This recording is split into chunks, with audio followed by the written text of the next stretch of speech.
అయితే train ticket book చేస్తారు వాళ్ళ ఒక విషయం గుర్తుపెట్టుకోండి. కొన్నిసార్లు మనం ఎక్కాల్సిన స్టేషన్లో మనకి టికెట్ బుక్ కాకపోతే మనం ఒక 2-3 స్టేషన్లు ముందు బుక్ చేస్తాము.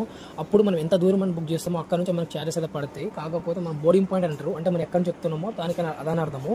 బోర్డింగ్ పాయింట్ మాత్రం మనం ఏ స్టేషన్కి వెళ్ళాలో ఎక్కడి నుంచి ఎక్కాలో అదే స్టేషన్ పెట్టుకోండి.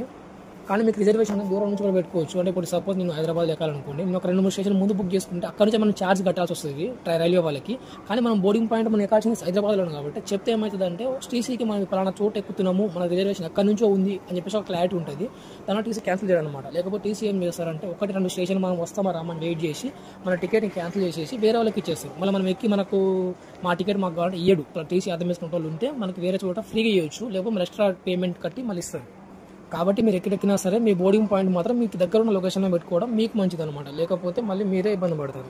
నేను చేసిన 3 గంటల జర్నీలో 2 గంటల నుంచైనా వచ్చి గంట మాత్రమే సీట్ అనేది దొరికింది, టీసీ ఇచ్చినది కూడా. లేకపోతే నా 3 గంటల జర్నీ నించోని రావాల్సి